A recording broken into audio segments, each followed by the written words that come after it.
d'une érotique d'autant plus surprenante à voir surgir, à une certaine date, qui est très probablement le milieu ou le début même du XIe siècle, pour se prolonger pendant tout le XIIe, voire même en Allemagne, jusqu'au début du XIIIe. Je fais allusion, là, très précisément à ce que comporte ce jeu des chanteurs, qui, à une certaine ère européenne, se qualifiait de troubadour dans le Midi, trouvère dans la France du Nord, Minnesänger dans l'ère germanique, des domaines périphériques comme l'Angleterre par exemple, ou certains domaines espagnols n'en étant atteints que secondairement, à ces jeux liés à une technique, à un métier poétique très précis, surgissant pendant cette époque, et qui ensuite, même dans des siècles qui n'en ont plus gardé qu'un souvenir plus ou moins effacé, s'éclipse. Il y a un moment maximum qui va à peu près du début du XIIe siècle au premier tiers du XIIIe siècle, où cette technique très spéciale, qui est celle des poètes d'amour courtois, joue un rôle et une certaine fonction. Cette fonction, nous ne pouvons absolument, au point où nous en sommes, en mesurer absolument la portée ni l'incidence. Ce que nous savons, c'est que certains cercles, qui, comme leur nom l'indique, sont des cercles au sens de l'amour courtois, je veux dire, des cercles de cour, des cercles nobles, occupant une certaine position élevée dans la société, en ont certainement été affectés de la façon la plus sensible, la plus précise, et y ont participé. Je veux dire qu'on a pu poser la question de savoir s'il y a eu ou non vraiment des cours d'amour. Assurément, ce que Jean de Notre-Dame, ici lapsus, il s'agit de Michel de Notre-Dame, autrement dit Nostradamus, au début du XVe siècle, nous représente de la façon dont s'exerçait la juridiction des dames, dont il nous dit les noms flamboyants à consonance languedocienne, ne peut manquer de faire passer sur nous un certain frisson d'étrangeté. Ceci a été critiqué, à juste titre, et reproduit fidèlement par Stendhal dans son livre « De l'amour », qui reste vraiment un livre admirable en la matière, qui était à ce moment-là très proche de l'intérêt romantique qui s'attachait aux découvertes, aux résurgences de toute cette poésie courtoise, de la poésie qu'on appelait alors provençale, encore qu'elle soit beaucoup plus toulousaine, voire limousine. L'existence et le fonctionnement de ces juridictions, de casuistique amoureuse, que Jean de Notre-Dame nous évoque, est discutable et discuté. Néanmoins, ces jugements restent avoir été portés. Il nous reste des textes en particulier que Renoir, en 1817, a mis au jour et publié dans un ouvrage d'ensemble sur la poésie des troubadours, qui est l'ouvrage d'André Le Chapelain, dont le titre abrégé est tout simplement De Arte Amandi, c'est-à-dire que ce titre est fait, structuré comme pleinement homonyme au traité d'Ovide, qui n'a pas cessé d'être transmis par les clercs. Dans ce manuscrit du XIVe siècle, qui a donc été extrait de la Bibliothèque nationale par Renoir,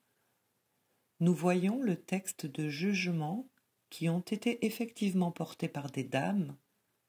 qui sont parfaitement repérables historiquement, nommément Aliénor d'Aquitaine, qui fut successivement, et ce successivement comporte une grande participation personnelle au drame qui s'ensuit, l'épouse de Louis VII le Jeune, d'Henri Plantagenet, qu'elle épousa quand il était duc de Normandie, qui devint ensuite roi d'Angleterre avec tout ce que cela comporta par la suite de revendications sur des domaines du champ français, ainsi que sa fille qui épousa un certain Henri Ier, comte de Champagne. Il y en a d'autres encore qui sont repérables historiquement. Toutes sont dites, dans ce manuscrit, avoir participé, sous quelque forme que cela ait été, à des juridictions de casuistique amoureuse, lesquelles supposent de la façon la plus claire, car nous en avons dans des textes, dans les poèmes d'amour courtois que nous avons, des repères qui sont parfaitement typifiés.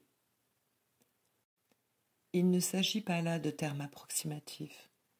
Il s'agit de termes extrêmement précis, ayant une connotation d'idéal à poursuivre, de conduite typifiée, desquels, bien sûr, je voudrais vous donner ici, à l'occasion, quelques termes typiques.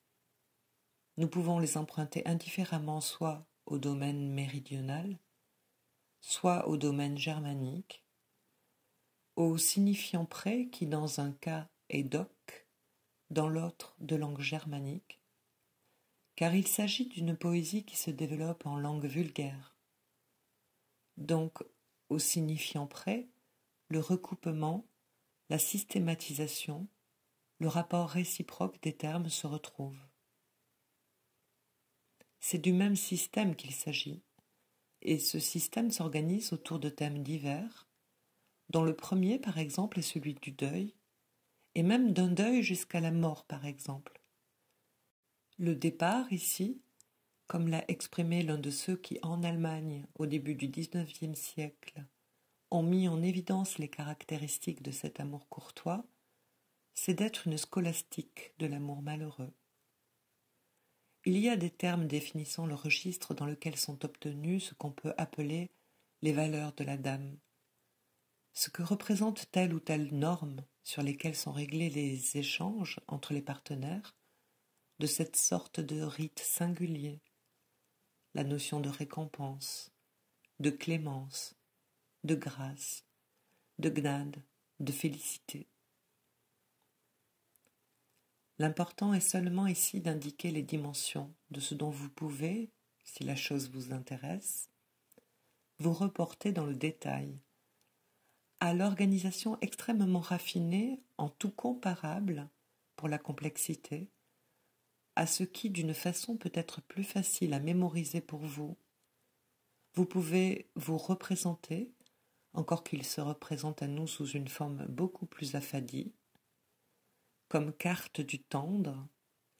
puisqu'en somme les précieuses, à un autre moment de l'histoire, ont remis au premier plan un certain art social de la conversation. Ici, il s'agit de choses qui sont d'autant plus surprenantes à voir surgir qu'elles surgissent dans une époque dont les coordonnées historiques nous montrent qu'au contraire, rien n'y semblait, bien loin de là, y répondre à ce qu'on pourrait appeler une promotion, voire une libération de la femme. Qu'il me suffise, pour donner ici une idée des choses, d'évoquer par exemple une histoire comme celle qui s'est passée en pleine période de floraison de cet amour courtois, l'histoire de cette comtesse de Comminges, fille d'un certain Guillaume de Montpellier, qui, à ce titre, se trouvait l'héritière naturelle d'un comté qui est précisément le comté de Montpellier. Un certain Pierre d'Aragon, roi d'Aragon est fort ambitieux de s'installer au nord des Pyrénées, malgré l'obstacle que lui a fait à cette époque la première poussée historique du nord contre le Midi, à savoir le fait de la croisade des Albigeois et des victoires de Simon de Montfort sur les comtes de Toulouse, du fait que cette femme se trouve l'héritière naturelle, quand son père mourra, d'un comté de Montpellier, il veut à ce seul titre l'avoir. La personne semble, elle, être fort peu de nature à s'impliquer dans ces intrigues plus ou moins sordides. Tout semble indiquer qu'il s'agit d'une personnalité extrêmement réservée, voire proche d'une certaine sainteté au sens religieux du terme. C'est en effet à Rome, et en odeur de sainteté qu'elle finit. Cette personne se trouvera par l'intermédiaire des combinaisons politiques et avec la pression d'un seigneur de même puissance Pierre d'Aragon, contrainte de quitter son mari. Une intervention papale force celui-ci à la reprendre, mais à la mort de son père, plus rien ne tient. Tout se passe selon les volontés du plus puissant seigneur. Elle est effectivement répudiée par son mari qui en a fait d'autres et qui en a vu d'autres. Elle épouse le dit Pierre d'Aragon, qui n'a d'autre conduite avec elle que de la maltraiter au point qu'elle doit s'enfuir, et c'est ainsi qu'elle termine sa vie à Rome, sous la protection du pape, qui, à l'occasion, se trouvait fonctionner comme le seul protecteur de l'innocence persécutée. Le style de cette histoire est simplement pour vous montrer quelle est, dans une société féodale, la position effective de la femme. Elle est, à proprement parler, ce que les structures élémentaires montrent, les structures élémentaires de la parenté, c'est-à-dire un corrélatif des fonctions d'échange social,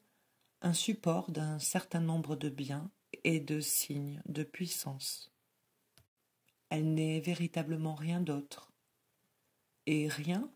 sauf référence à un domaine propre, le droit religieux, ne peut la préserver d'être essentiellement identifiée à une fonction purement sociale, ne laissant aucune place à sa personne, à sa liberté propre de personne. C'est dans ce contexte que se met à s'exercer cette très curieuse fonction du poète de l'amour courtois, de ce poète dont il est très important de vous représenter quelle est la situation sociale. Sa position, en effet, est bien de nature à jeter une petite lumière sur l'idée fondamentale, le graphisme que l'idéologie freudienne peut donner, d'un mode dont l'artiste se trouve sous une certaine forme retarder la fonction. Ce sont des satisfactions de puissance, nous dit Freud. C'est pourquoi il n'en est que plus remarquable que nous fassions apparaître ici, dans l'ensemble, par exemple, des Minnesänger. Il y en a, je crois, 126 dans ce recueil dit « Manuscrit des Mannes », qui, au début du XIXe siècle, se trouvait à la Bibliothèque nationale de Paris, et devant lequel Henri Heine allait faire ses dévotions, comme à l'origine même de la poésie germanique. Depuis 1888, ce manuscrit a été, je ne sais par la voie de laquelle, des négociations, mais de la façon la plus justifiée, restitué aux Allemands. Il est maintenant à Heidelberg, dont une part très importante nous montre des situations qui ne sont pas moindres que celles d'empereurs, de rois, voire de princes. Le premier des troubadours est un nommé Guillaume de Poitiers, 7e comte de Poitiers, 9e duc d'Aquitaine, qui paraît avoir été, avant qu'il se consacrât à ses activités poétiques,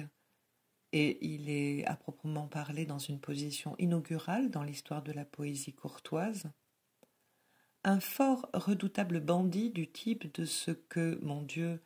tout grand seigneur qui se respectait pouvait être à cette époque. Je veux dire qu'en maintes circonstances historiques que je vous passe, nous le voyons se comporter selon les normes du rançonnage le plus inique des services qu'on pouvait attendre de lui.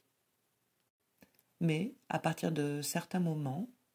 il devient poète de cet amour singulier pour lequel je ne puis que vous renvoyer au titre des ouvrages qui comportent une analyse thématique de ce qu'on peut appeler tout un rituel de l'amour. Ce que je veux vous faire entendre, c'est ce que je vais dire maintenant, à savoir comment nous, analystes, pouvons le situer. Au passage, je vous signale un livre un petit peu déprimant par une certaine façon qu'il a de résoudre les difficultés en les éludant assez joliment, mais qui est un livre plein de ressources et de citations, de là tout son intérêt. C'est La joie d'amour du nommé Pierre Belperron, paru chez Plomb.